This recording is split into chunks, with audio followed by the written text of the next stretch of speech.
Welcome everyone to our Tuesday night chat. I'm your host, Kelly Wilkins. It's so great to have you here and at My Self-Reliance. And tonight I have a special guest, Ian Thomas, with me from the Gourmet Garden School. Ian comes with years of experience on the land and in the garden, and he's going to share with us all of his brilliant knowledge on gardening and bringing that garden into the kitchen. So welcome, Ian. Hello. Thank you, Kelly. Thank you, everyone. Nice to be here. Nice to see this little community. It's wonderful to have you here. And first thing we notice, Ian, is that you have an accent. After how long you've been in Australia? Tell us about that. I have a funny accent, and if you go back to my homeland of England, they will deny any trace of English in my accent, and any true Australian will deny any trace of Australian in my accent. And so I now fit into a category in which I am scorned by both nations. And so what do you do? What do you do? I've been here for 20 odd years. What are we, 2022? Yeah, I came in 2004 permanently, but I was a couple of years, 99, 2000 before that. And I went back to the UK to study my degree. I would have studied here, but I was an international student and it was hugely overpriced. So I went back to the UK and studied, and then came back in 2004. So that was very clever of you. No choice. But yes, Australia caught my heart after that trip, and England wasn't the same. And so, yeah, I was keen to get back. Beautiful. And tell us tell us a little bit about yourself. How did you get started with your Gourmet Garden School? Let's rewind a little bit. Tell us about that. Okay. Well, I should really start at the beginning, as in I grew up in my mother's garden, where she grew lots of fresh food. She was by no means a great gardener, but I did grow up with knowing the difference between homegrown tomatoes, beans, strawberries, red currants, raspberries, apples, and a few other herbs and things, and the store-bought versions. And I left home with a fond passion for quality, flavoursome food. And I've always been a bit of a food snob, I'll admit, as in when I go to the shop, I always want the gourmet food. I always want that delicatessen food. I always want the nice one. If there's two choices, I'll actually spend a huge amount extra. I'm happy to get the nice one because food is a really big pleasure in my life. And I also know that you're buying more than just the flavour with it. So I grew up in a garden, and when I went to university, it was the first chance of living away from home in a permanent location because I was travelling in Australia. And I started a little garden there, and the flavour of the veggies that I was growing was terrible. It wasn't the delightful homegrown experience I'd grown up with. And so I kind of started applying my environmental science knowledge and degree into understanding soil and plant health. And I ended up doing my thesis on tomato plants and understanding how the nutrient distribution in the soil would affect growth, and understanding how compost could be used as a really good source of nutrition. And that was, that was no major thing for me. It was just a bit of a sideline. I used it for my degree. And when I moved back out to Australia, I got a real job, which was working as the environment officer for a ski resort in Victoria, Mount Buller, for anyone that knows it. And I worked there for 3 years. And then I decided that working in the snow was a lot of fun, but it really wasn't where my heart was. And so I decided to start my own foodscaping business, which basically landscaping for food growing. And what I did was I would work with usually domestic residents, just residential areas, but occasionally broadacre clients, where I would go to the property and I'd have a look and I'd assess their landscape around the home. And it could just be a set of units, or it could be, an acre garden or something, but identifying the the low spots, the high spots, the dry spots, the sunny spots, the shady spots, understanding what those microclimates already were, and then selecting food plants, always food bearing plants or medicinal plants that would fit those niches well already, so that the minimum amount of work was needed to make them fit and therefore create a low maintenance garden. And then I would do any landscaping needed, usually for hydrology. So I would do, whatever earthworks or soil improvement was needed. I may build them garden beds. I did build garden beds, but the emphasis was not so much on these perfect raised garden beds that are 600 mils off the floor and perfectly spaced and everything. It was really about what the needs of the client was in terms of their physical needs, their want, and also what would work with the landscape. And so I tried to landscape the gardens to be sympathetic for what the landscape actually needed, what it called for, and to do all of that in an ecological way by incorporating wildlife into the space. So understanding that a good, healthy organic garden needs a wildlife balance, and it needs habitat for beneficial birds and insects, and creating the conditions for that garden to thrive. So I did that for a few years, and then I came up to Lismore to do a compost tea workshop, where in pursuit of looking at community gardens, because I was looking at setting up a community garden down where I was, I bumped into my now wife, and she came to move down to Victoria with me because I had a house and a business, and she was working as an artist and she was renting, so she was able to come down. And after a short while down there, we both felt like the warmer climate was calling us. So I left the cold base of the snowfields and moved up north to thaw out. So after 8 years down in Victoria, I then spent the following 8 years north of Mullumbimby, Byron area. And I actually took some time out from work. I did a lot of research and kind of reviewed where I was at. And I ended up picking up a job managing a large 40-acre property for a very wealthy family just on the Byron Bay hinterland, like a dream property overlooking Mullumbimby and Byron. And it had a large vegetable garden and a large subtropical orchard. Actually, we built the garden. They contracted us to do it. $220,000 spent on the veggie garden. Now, who has that kind of money? A wealthy Brisbane family who used that place as a holiday home. So this property was like an amazing opportunity because I had no budget, and I used the opportunity to really delve into understanding soil and plant health all the more. And there were some major challenges at this property, and I had the privilege of having no money, no budget as a hindrance to working at things. And it was amazing how then my time became the limitation. And I was really overwhelmed with how many projects the 40-acre property was demanding of me.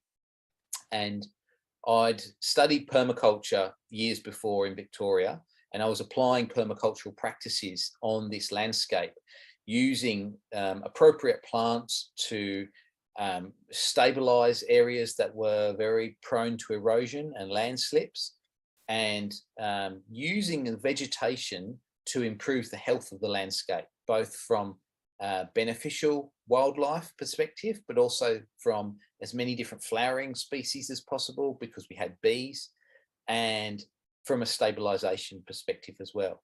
I was also working with the Byron hinterland chemical-free land care. When I started that job, there was already a normal conventional land care, bush regen crew who used herbicides to manage the weeds. They were contracted to come once a month. And after 6 months, I was really upset with what I was seeing as what they saw as good management, which was spraying out all of the annual weeds, killing the understory, because they were concerned about annual weeds regrowing and becoming a problem. But I was seeing it as actually stripping the vegetation, making the soil more prone to erosion. And I wasn't happy about the use of poison on the land. And so I'd heard about the Byron Shire chemical-free land care and contacted them, and they came out, and it was amazing.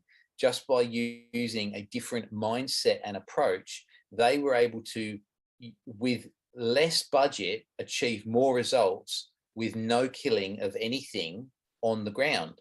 So there's quite a lot to this, but just to really summarize, they don't see annual weeds as a problem. They see them as a biomass plant, and they see them as stabilizing the soil. And unless it's a climax weed that's going to smother the vegetation, they'd actually see it as an asset and let it grow and focus on the plants that were more of a climax problem. And so by targeting select species, they were able to be much more efficient with their time. They would literally dig them out or chop them off and then come back and break branches off. And I've seen whole camphor trees, like meter diameter stems, killed in a year just by snapping off the regrowth. And because by removing the photosynthetic material, the leaves, the tree runs out of energy and it dies. And you don't need any poison. It just takes that frequency of visit. And so I was really thrilled because this different approach was enabling me to understand a whole new way of land management without chemicals and for quite significantly less cost. And this was also a time where I got to really dive into the veggie garden and a subtropical orchard. So in truth, that job tired me out. And 2 years ago, I moved down to Coffs Harbour, and we've been living here since. And the purpose for doing so was to start this gourmet garden organisation. So I'm very passionate about growing good quality food and growing food of a higher nutritional profile, which happens to correlate with flavour and pest resistance.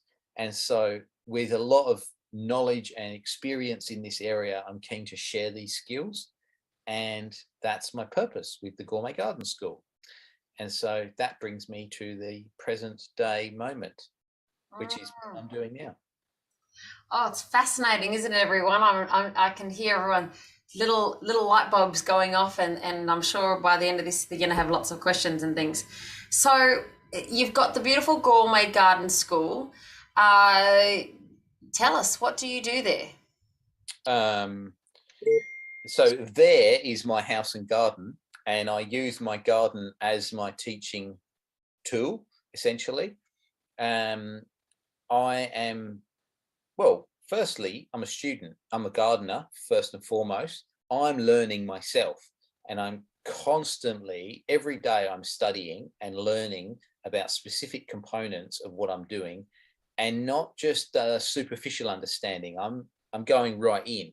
Like, there is no limit, so it's a bit of a huge task, and I do have to catch myself and sort of give myself a break sometimes, because there's just so much complexity to understanding soil and plant nutrition that it really does become an overwhelming topic. But that said, there are principles that we can work with, and it's those principles that I'm practicing on a daily basis and perfecting and sharing out of my own experience and of what the cutting edge research is telling me. So the Gourmet Garden School is my way of sharing these skills. I offer personal consults, and my real passion is teaching, and I'm doing that primarily through workshops, which I was doing in person before COVID. And then since COVID, it just got a bit too much work to try and hold an in-person event. So I've moved them online, and I do regular talks and presentations. And I also have an online course, which I've put together last year. And my intention is to put together lots more. Yeah, and that's very clever because, you know, during the last 2 years, you've been able to still get that information out, and which is critical. And now we don't have lockdowns as much, but we all have other things that are keeping us from getting out and about. And for instance, you know, I've been trying to organise our own permaculture course since January, and because of the weather, the way that it is, it's kept putting it off and putting it off and putting it off. So very clever of you to have an online option for people. Would you now consider having day events or classes again in person? Yes. In truth, I'm a people person. I do love having in-person events because it's just so much nicer. Like there's a community thing that I think is intuitive in humans, that when we get together and we're all excited about the same thing, like you guys on the weekend with canning, it's fun, you know, it's fun and it's normal and it's human to interact. So that's my first passion. But the challenge I have here is that I'm renting and my landlady doesn't really want large events. So I'm kind of limited a little bit there. And so I do have a committed finger in the online world, but I'm also happy to consider doing in-person events again, when things become a bit more stable. So I'm really intrigued to hear that you're renting, because sometimes I think renting puts you off thinking that you can do a whole lot of gardening. So that's very exciting. Okay, so let's jump into some real nitty-gritty of it. What is a good place to start for people that are haven't grown their own food before? Where do we start? you start really small. That's my one tip, is that if you're renting, it's probably worth getting a large pot and starting in that. Like, as I said, I do rent and I grow in the ground predominantly, because I know that growing in the ground is actually easier and you get better growth than in pots. But initially, a pot is a really great place to start. And whether you're growing in a pot or in the ground, I'd suggest start really small and start with the plants that really excite you. So I recommend herbs are like the perfect, what's that word they use? Like gateway drug. I do think it's addictive. I have to warn anyone that isn't growing food. When you try food that you've grown yourself, like even if it's just basil, and you just pick a few basil leaves and you buy yourself a cheap ass pizza from the shop and you put your own basil on that pizza, I guarantee that pizza suddenly becomes gourmet. It's like it takes it to the next level. And so it's addictive, I think, and sometimes I do feel like a peddler of addictive goods. But the truth is, herbs are super easy to grow, and the herb quality that we buy in the shop is atrocious. And anyone that knows homegrown herbs knows that the herbs that you buy in those little plastic tubs in the supermarket, they have no aroma. Like, there is no aroma to those herbs. I mean, why do you buy herbs if there's no aroma? So growing your own herbs is like the first thing I would do, because it's a wonderful complement to processed foods that you buy or home cooked meals, and it really adds a depth of flavor, and it also adds a huge amount of nutrition. Herbs are very high in nutritious compounds. It's those that correlate with those aromas and flavors, and so herbs are a really good supplement for our diet. And when it comes to actual food, then I suggest you start with the vegetables that you're excited about, or the fruit trees. I have a love of carrots. That was one of the places that I started, was growing carrots, and I was very excited to pull my first carrot. And potatoes, very, very easy. I mean, they're very cheap to grow as well, cheap to buy. So it may not be the first choice. You might want a high-end crop like chilies or something like that cost a bit more to buy in the shops, and you can grow yourself very, very cheaply. But ultimately, I'd say grow a plant you're really excited about, because then the energy and the enthusiasm you have for that plant will come through with the efforts that you have to go to make that plant happy. Mm-hmm. Yeah, that's good tip. Good tip. Oh, I think feel free to type in the chat, guys, if you have any questions as we go along.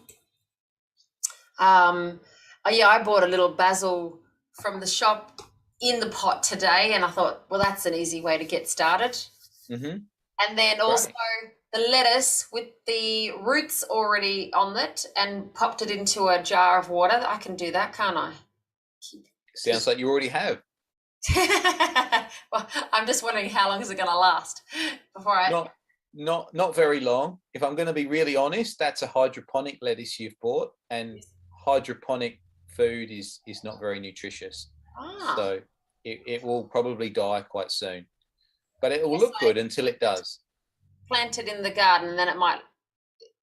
Will that work? I want to be encouraging of your excitement, so I'll say yes. Okay. No, don't say yes if it's not going to work, because then I'll get disappointed. Well, yeah, okay, thank you. Good point. I mean, in truth, no. If you buy that basil that you bought from the shops, that was grown under lights, and that is not going to be a healthy plant. And if you put that outside, the insect pests will devour that quite quickly.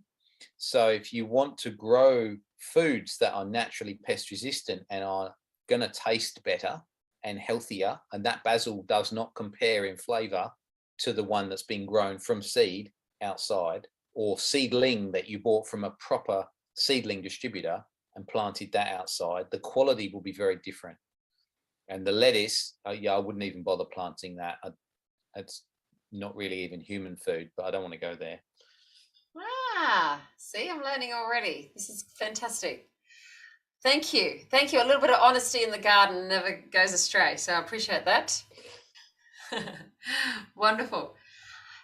So now take us through to so your best gardening tips. We're now moved on from a bit of the novice, because that's obviously clearly my area, but you know, I'm well saved because my husband's a gardener, so I mostly leave it up to him.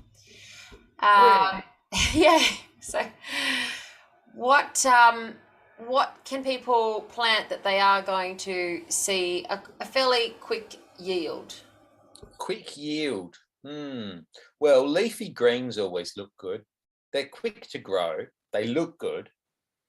They're not very filling. I will add that point. You know, if the truck stopped moving and we were relying on our garden for food, leafy greens aren't going to cut it.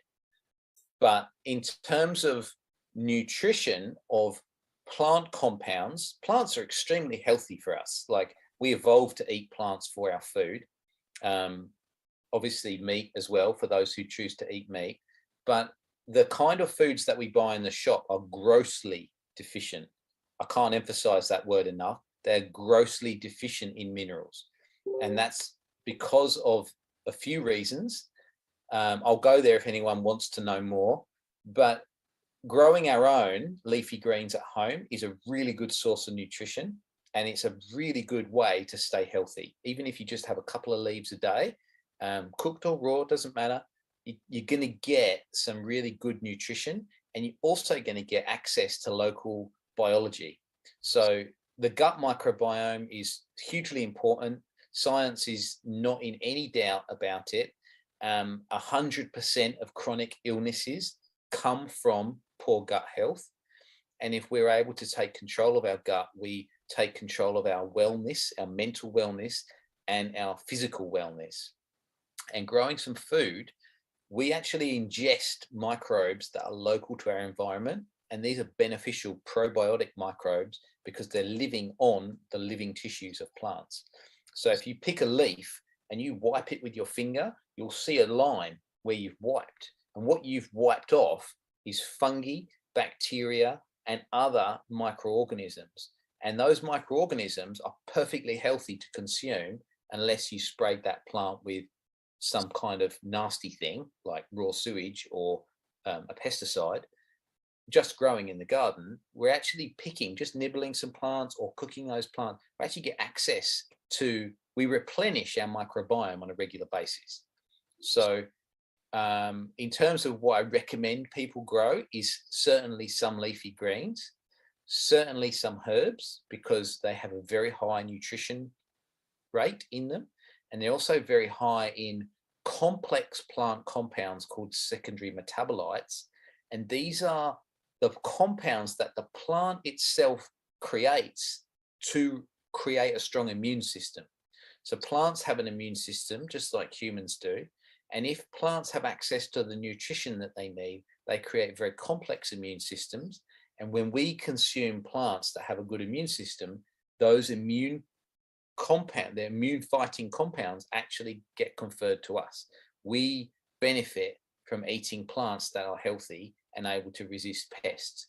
And it's no coincidence that herbs tend to repel pests, and herbs are very good. So eating our own herbs is a really good choice. And then what else would grow for quick success? Well, I like carrots, I have to say. I thought carrots are hard to grow because getting them to grow straight down is not as easy as it looks. Carrots are hard to grow if you have the wrong soil conditions. If you don't, if you've actually got well-drained soil that isn't being loaded up with heaps of compost, then they'll naturally grow quite well. Even if you've got clay soil, you can do things to amend that and improve it. But without going down the soil improvement path, I'd recommend potatoes. They're a very satisfying crop. You can even just buy potatoes from the shop, preferably organic ones, and save them until they sprout, and then plant those in the ground. And they sprout within a few days, and they harvest within about 3 to 4 months, depending on the season. And when you dig up potatoes, if no one's done that, I mean, oh my God, there's not many more exciting crops than potatoes. You literally put your hands in the ground and then there's potatoes, and it's like, wow, how cool's that? How good am I? Beautiful goal. They're very easy to grow, and potatoes actually break up the soil too, which can be quite beneficial given that most people have compacted soils. So that's a good one, I recommend. All right, we have a few questions coming through about seeds. So I know you can buy, is it called heritage seeds? Is that what it is? Heirloom seeds. Heirloom seeds. Is there seeds that you can buy that are going to be useless? Is it graded like that? Bad seeds, good seeds, or are they all good seeds? Well, the worst seeds of all are the ones that don't grow when you put them in the ground, because they can make you think you're a bad gardener when actually it was just bad seed viability. So selecting seed quality is of the utmost importance, because it's like a healthy child who's been well nourished from birth. They're going to have the opportunity to thrive much more than that one that was ignored and neglected. So buying seeds from a reputable seed supplier is a really good choice. The little seed packets that they sell in Bunnings, they're not a good choice. I'm not saying don't buy them. I'm saying just know that you're buying a second-rate seed. The seed may be old. The seed has certainly been grown en masse and is genetically much less capable than an open pollinated heirloom variety that you'd buy. There's nothing wrong with hybrid seeds, F1 seeds. They're the ones that people are concerned because there's an F1 is a cross between two similar plants with different characteristics that results in a predictable, better plant than either of the parents. So F1s are a favorite by seed companies because the grower gets great results. But if you save the seeds from those plants, they're not going to grow true to type. They could, but it's a gamble and it's highly unlikely that they will. And they throw back to the traits of either parent. Now, that's undesirable if you're interested in seed saving and not interested in going through the process of weeding out those that don't have the ideal traits. So seed saving societies will always advise not getting F1 hybrids, but there's nothing wrong with growing them. If you just want to grow them and eat them and you don't want to save the seed, then there's nothing wrong with hybrids at all. You still can be organic. There's nothing GMO about them. It's natural breeding technology of just one parent, one male, one female, of chosen traits that have been crossed naturally. So there's actually very few GMO seeds available, if any, for the home market. Almost all of them are just naturally bred, but of different quality. And so I'd recommend just getting open pollinated, because they're going to stay true to type if you do want to save those seeds. And I do recommend saving seeds for a few reasons, mainly because you're going to be choosing the plants that grew well, so then they'll become adapted to your climate. You can actually have much better response from plants that you've grown from seed that you saved yourself, and it makes it easier. Very good.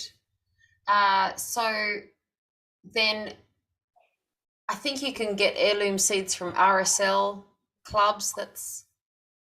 Is that Never heard of right? that. No? Okay. Want to, But yeah, any, there's plenty of online companies. I'd be looking at, seeds are not that expensive unless you're buying, 100 different packets. Then whether it's $3 a pack or $5 a pack, it's not making a huge difference. And if you actually look at how many seeds you get, and you actually grew 35 lettuces or something, you'd be quite amazed at how much food you get from one pack of seeds. So I'd buy the best quality seeds I can get, and I'd just look on eBay or look online, just type organic heirloom seeds. Companies I like in Australia are Green Harvest. They're up on the back of the Sunshine Coast. They seem to be very good and reliable. But for anyone here who's down in Tassie or Victoria, I'd recommend looking at a local seed supplier, because you'll get seeds that have been grown in a climate more similar to yours. amazing. Katerina wants to know, is it better to grow veggies directly in the ground or in planter boxes? And then maybe say more about this type of soil. The easy answer is it depends on how much effort you want to put into improving the soil, and it depends on the condition of the soil, that is the ground that you speak of. Typically, the ground is best, and the reason I say that is because the plant has access to unlimited depth. Many vegetables root to a depth way more than we think possible, several meters. And when a plant has roots going very deep, it has access to deep levels of minerals and nutrition, and it also has access to water reserves, which will make that plant much more resilient during dry times. So it's much less prone to drying out. It's also got access to the microbial community, which is the fungal network specifically, but also the bacteria and the arthropods and the nematodes and all of the life that's in the soil.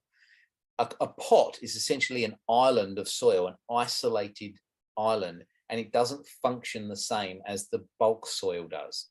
So it's better to have it in the ground. That said, if the soil's poorly drained or the soil's very compacted and you don't want to take the effort you need to improve the soil, then it may just be easier to have a pot or a large container. The bigger the pot, the better. That's one thing I will say, because you buffer the extremes of temperature change throughout the day and the night, and it dries out less quickly. So the largest pot you can justify is the best investment you can make if you're in pots. And buy the very best soil you can for it, preferably using some real soil, like digging up some soil and mixing it with something else that you might have bought, some sort of potting mix or something like that. Another time I'd consider planter boxes rather than in the ground is if I've got issues with tree roots. So if I've got trees and the roots are dominant in the soil, then it's going to make it a problem for me growing veggies in the ground, because the roots quickly come in and swamp the plants and compete for the nutrition. So yeah, a couple of things there. Another one might be if there's not enough sun in your garden space where there's ground, but you can position a pot where it does get enough sun, or it does get wind protection or something like that. Awesome. We are loving this. Tell us about, Michelle wants to know about mulch. What would you like to know about mulch? She said, do you recommend certain types of mulch on different vegetables? Should you change the mulch for different vegetables? Not specifically. I mean, there are different types of mulch. The types that you may consider are milled lucerne, milled sugarcane, or just baled straw. So that might be Soteria straw, or wheat straw, or I mean, you can use anything. You can use leaves, you can use grass cuttings, and all sorts of materials. I like to the purpose of mulch is that it retains moisture, that it shades the soil, and it actually provides an ongoing carbon source for the surface dwelling microbes to actually decompose, which builds fertility in the upper layers of the soil. So as long as it meets those requirements, I'd say it doesn't matter what it is. The one thing I would say is don't use anything that's got weed seeds in it, because you create unnecessary work weeding out those things that germinate. Great answer. So we're going back to pots for a moment. Any type of particular pot is better than others? Would you? The challenge with pots is the thermal variation I spoke of. So, you know, we're in Australia, it gets hot during the day. It also gets cold at night. Soil is very insulating. If you were to dig down into the soil 10 centimeters, there'll be 10 or 20 degrees difference with the air temperature. You know, on a 30-degree day, the soil isn't 30 degrees when you dig down a bit. It's about 17, 18 degrees, maybe 20. A small pot heats up and cools down. That has a huge influence on the kind of microbial community that's going to dominate in the soil. And it's the microbes that supply the nutrition for our crops. So we want to bias the microbes and get the healthiest growth for them.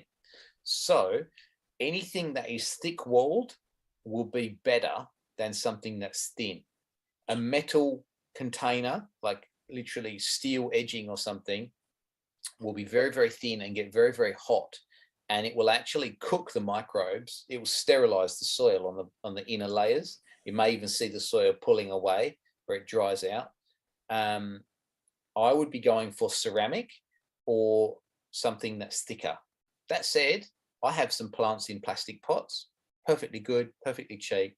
You know, the perfect thing would be ceramic pots or actual block work, you know, stone or mud brick or poured earth or something. But failing that, use what you can, grow in what you can. It doesn't matter. Brilliant. Any magical tips Lisa wants to know with how to grow veggies in all this rain? Well, appropriate plant selection would be the best place to start. If you've got soil that's well drained, that's rich in organic material, then you won't suffer like someone that has poor drainage and compacted soil. One of the things that really influences the way that soil performs in extreme rain is the calcium to magnesium ratio. Many soils that are heavy clay soils that are naturally compacted are deficient in calcium, and they're actually excess in magnesium. These two minerals have an antagonistic relationship. And so if your soils are naturally poor draining or compacted, you'll find that the plants growing in them will perform less well than if you've got soils that are much more resourced, in that they are much more open and fluffy and much better draining. So with all this rain, it's not a great time to be going out planting things and, you know, being in the garden. No one really wants to do that in the rain. It is a good time in terms of the seedlings will probably thrive because you won't need to water them. But it depends on whether you've got saturating conditions and you're literally planting into puddles, or whether it's just moist soil, as to whether or not it's going to be a favourable time or not. And ultimately, the plants are out there now in the rain and they're alive. You know, it's if you've got the right plants, if you've chosen the right plants for the location and the soil conditions suit those plants. Some plants are tolerant of poor drainage, in which case they're the ones you want to plant in an area of boggy soil. So then you won't have problems when it gets boggy. So maybe tell us about some companion planting. You were talking about weeds earlier. Yeah, how good combinations. Well, I'd like to start by saying that some of the stuff around companion planting is bollocks. Ah. The concept that insects are confused by the aroma of aromatic plants is completely false. There's no validity in that whatsoever. Insects are highly specialized. Their antennae are extremely attuned to the electromagnetic spectrum that's emitted from individual plants. It knows the food it wants and they go there. They're not confused by it being next to an aromatic plant. So when I look at companion planting, I'm looking at it from which root systems actually have a synergistic effect or an antagonistic effect. Like you may have heard, don't plant garlic next to beans. That's because the root systems, they're not friends. The microbial communities that populate around the root system, they don't get on, and they actually compete and they antagonize each other for mineral availability. That's why they're bad companions. But good companions would be plants that fit with the space, that aren't antagonistic, that are going to maximize the amount of plants you can squeeze in the space, and that aren't going to compete for sunlight. So I like to, for optimum soil fertility, we want to squeeze as many living roots into the soil as possible. Like that's where the soil is most fertile, when there's a microbial community living on the root system. The more living roots we can squeeze in a space, the healthier and the more fertile the soil. So when I look at companion planting and recommendations for that, I'm looking at how can I squeeze more plants into the space without them competing for moisture or sunlight. Moisture I can adequately supplement. If it's dry, I add more. Whereas sunlight, you're looking for plants that aren't going to shade each other out. So I like to think in terms of time to put plants together that are going to make use of the space. So for example, I might have some tomatoes, and I've put out my tomatoes on my little grid system. I've spaced them adequately so that when they're mature, they're going to be beautiful. But in the short term, I've got these big gaps between them. In those big gaps, I would sow out any number of smaller plant that's going to grow quickly. So I would consider carrots, I would consider radishes, I would consider lettuce, I would even consider microgreens, like literally buying a packet of microgreen seed, sprinkling it out on the surface, coming back with some scissors a week later and just trimming them off, and then little garnishes for the food. Anything you can squeeze in together that's not going to compete over time. So there's long lists of companion plants, which, you know, in truth, you'd be better off looking at one of those than listening to me ramble on about ideal combinations. But the thing I would suggest about combinations is that you're looking for how can you squeeze more plants in together, and doing so from a synergistic root system perspective. So I look at them in terms of how quickly they grow. Wow. Brilliant. I love that. You've got lots of questions coming in now, and I don't know if you can see the chat. I'll open it up and have a look. Please do. Please do. Okay. Please do. Okay. Quick. Okay. All right. How much mulch do I use? Well, that would depend. If I was mulching around a tree, I would have very deep mulch, 10 centimeters or more, probably wood chips. If I'm mulching around my vegetables, 2 to 3, 4, 5 centimeters at most. 3 centimeters is probably ideal. Basically just enough to cover the soil, and so that once it's actually, you know, being rained on a few times, it's not going to contract and expose the soil. Don't want to expose the soil at all, ever. So just enough to cover it, basically. And then when it starts to break down, I might add some more to it. So mix clay soil with something like sand. Yeah, so geologists have a texture triangle, soil texture triangle, clay, sand, silt, and you can use some tests to work out, is your, you know, if it's predominantly clay or sand, then you need some of the other to bring it into the middle to get that sweet spot, which is loam. So if you've got a predominantly clay soil, you would definitely want to consider adding some sand to it and some organic material. Adding both of those will provide a structural body to open the soil up, but it will also provide organic material that's going to fuel the growth of microbes that are going to help keep that soil structure in a favorable condition. You'd also want to consider adding some calcium if you've got heavy clay soil. As I mentioned before, you're probably deficient. In truth, a soil test is the best way to know what you need from a mineral perspective. It's a bit of a stab in the dark when we just start to put things out, and I definitely don't recommend using pH as the guide for whether it needs sulfur or calcium. It's way more complex than that. So yes, for your Michaela, for your clay soil, add some sand. Katrina would like to know, is cow manure good for veggie gardens? Cow manure could be good for veggie gardens. Always use composted manure if you're going to use manure, because it can be quite reactive when it's raw, and it's usually got a lot of nitrate in it, and nitrate is a water soluble mineral that the plants accumulate quickly, and nitrates are a human carcinogen. They're toxic. We don't want to consume high nitrates in our crops, and nitrates are also one of the major causes for pests to be attracted to plants. Insect pests thrive on nitrate-rich leaves. Well, that's a good question, and Emma and Andrew asked that as well. How do you do pest control if you're not spraying on pesticides? Yeah, so I rarely kill insects. I'm using insects as a guide for me to see that my plant is deficient. So insects are not the enemy, they're actually the messenger. They're showing me that my plant is minerally imbalanced and it needs some help. So if I have aphids on my plant, I've got a nitrogen imbalance, and I know that I need to apply something that's going to help mop that up.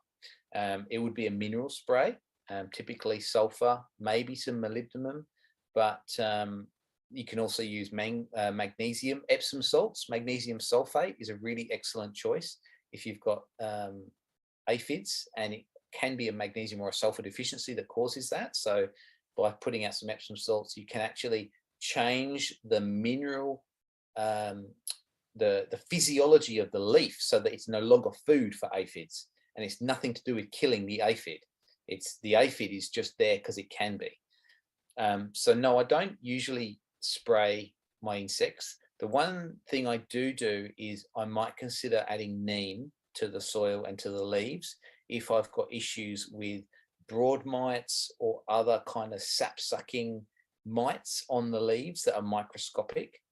There is a mineral imbalance there, but if I'm not able to address that quickly enough, I will consider using neem. And for things that are chewers like beetles, they have the most complex digestive system of insect pests. So they can be the most challenging to address, beetles and grasshoppers. So I might consider using neem in that instance. And I would also, before I use neem, I'd consider going out and plucking them off, because it's actually very effective just to go out at night when they're a bit slower, or in first thing in the morning, and just collect them off and pluck them off. Same with slugs and snails. It can be very, very effective to do that. So that's my main pest control techniques. And I'll be quite honest, those plants that are being devoured by pests, I'm less excited about trying to save, because they're already deficient and they're not really human grade food. So I grow enough that if something's being eaten, I might just kind of let it go and focus on something else, which isn't a result. That's not an answer that many people want to hear. So I get that, you know, you've grown your potatoes, they're growing well, and suddenly the potato beetle comes in and starts devouring the leaves. You've got to do something. I would put neem out on that. But I'd also be looking at what I can do to stimulate the biology in the soil, because it's the biology that really supply the nutrition for the plants. And if you can stimulate the biology, then the plant will actually signal to the biology what it needs. And the biology can help give the plant the ability to resist that pest. I love that. And you can apply that same thinking to, if you're having pimples, then you know that's a signal to something that's going on in the gut, and we can address. Yeah.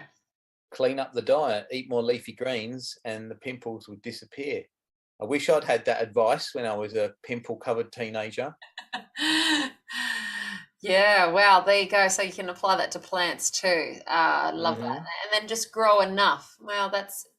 So yeah. Just to add to Katrina's question, cow manure, specifically cow manure, is a good choice of manure over horse manure. And the reason cow manure is a good choice is because cows have 4 stomachs. They tend to digest the material very, very well. And there's much less weed seed in cow manure. Typically none, unless you pick it out the paddock yourself and grab seed with it.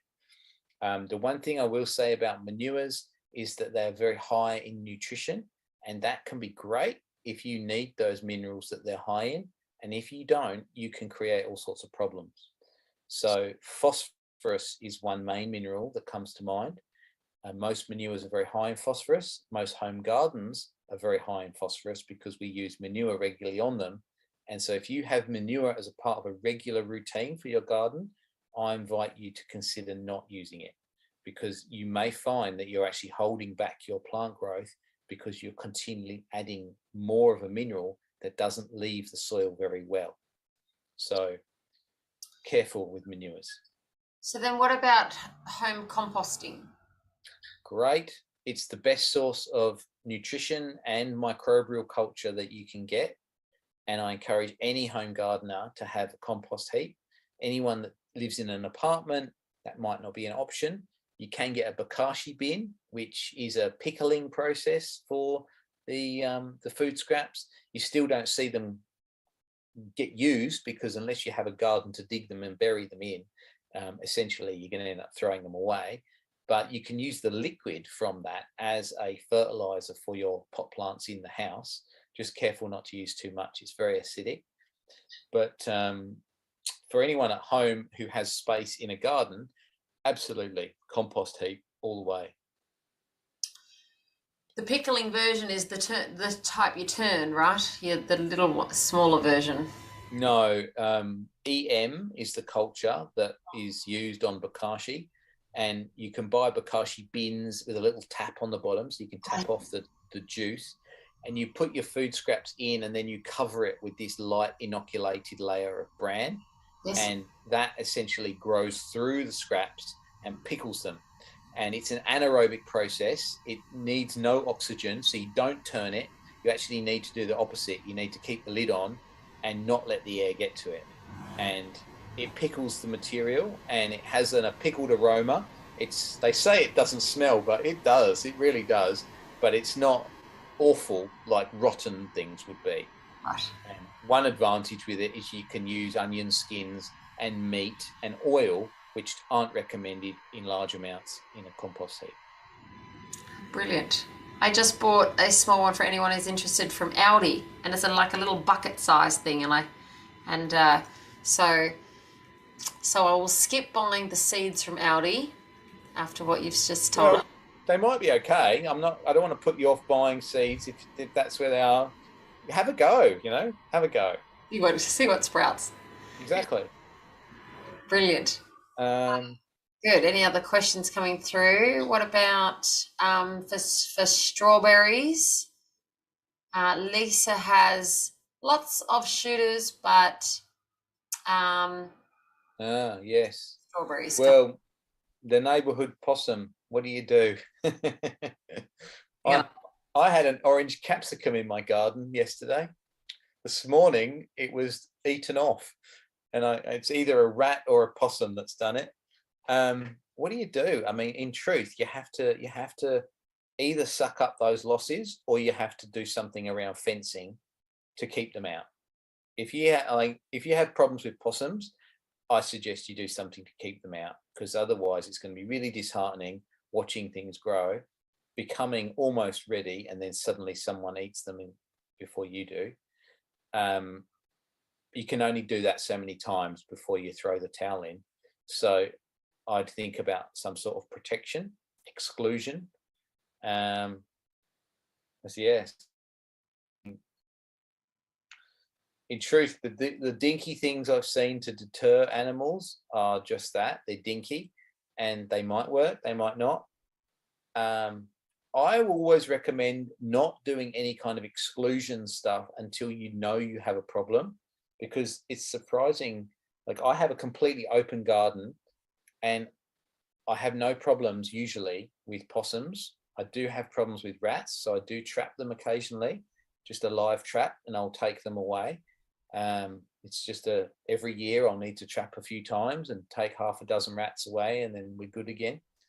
But I don't have problems with birds, and even though my garden's full of birds, they don't seem to eat my my tomatoes or my corn, which I'm happy about. Yeah, just wait and see, but mindful that sometimes you do have to have something to exclude the pests. So we might, we're going to wrap it up shortly, but Elizabeth says, do seeds have a shelf life? Yes, they do. The shelf life of seeds can be extended significantly if you store them in the fridge. About 3 or 4 degrees, seeds will last for much longer, because inside a seed, the organism that's inside that coat is still metabolizing. It's still alive and it's still processing material, and that slows down significantly when temperatures drop. So keep them in the dark, away from the sun, and keep them in the fridge. Various seeds have various lifespans. The shortest ones I know of are parsnip, and anything more than a year and they're pretty much gone. I've never germinated a 2-year-old parsnip seed. I have tried, but most seeds will last for 2 to 5, 7 years. And if you've got old packets of seeds, chuck them in, have a go. Nothing to lose. It's fascinating talking to you, Ian. Tell us, what is your mission? What are you up to now that's, Well, you might have heard I'm a bit passionate about this topic, and my mission is actually, I honestly believe our world is screwed, that it's too late to try to save the planet by using green technologies. And I believe that in my lifetime, I expect to see a return to much more localized communities. And if growing food is of critical importance, reliance on broadacre agriculture needs to shift. And I believe that humans would benefit from being in relationship to the land where they live. I believe that very strongly. And it's my personal mission to inspire people to grow food themselves. And for those that don't need inspiring, it's to inspire them to grow better quality food, because the quality of food that we can buy in the shops is vastly inferior to what we can grow ourselves if we grow it in really good soil conditions. And most food, the vast majority, is not grown in good soil, even at home gardeners. And I'm really keen to share the skills for how to grow food well, how to grow food of a higher nutritional profile that's naturally pest resistant, that has better flavors, better aroma, better texture, better storage quality, and is high yielding and is low maintenance to grow, because it's ultimately the soil and the environment that's growing those plants, not me needing to tend to them. So that's my mission. And well, it's a delicious one. It's one we can all benefit by in a number of different ways. It is a delicious one, and funny that you should say, we're used to a certain type of taste, and you're telling us we're not getting that. And so I'm very, very excited to go out and see what. And I'll just quickly say, there is technology coming. It's already been built. It's in the prototype phase, that is going to be available to every single one of us before the end of this decade. It's going to be available in our smartphones. It's a laser spectrometer that you can zap food, even food that's in packets, and it will give you a reading of its nutritional profile and whether or not there's contaminants in that food. This is going to change the game, because food is no longer going to be rated on how it looks, but on its nutritional profile, because we're going to know from the numbers on our little device whether that apple is going to taste better than that apple next to it. And of course, when we're buying food, we're buying it for flavor and nutrition. Of course, the most expensive apple is going to be the tastiest one. That's going to be our choice. But surprisingly, the difference between organic food and conventional is not as big as you might think. And this device is going to be a game changer. So the importance on growing food for nutrition is going to just go through the roof, and it's going to be exciting. Bring it home. Where can people find you? Actually, I've got a little thing I prepared. I'll put in the chat. My business is the Gourmet Garden School, and you can just find me at the Gourmet Garden .school, .school, not .com or .com.au, because I'm not a company. I figured I'm a school, I'll be a .school. And so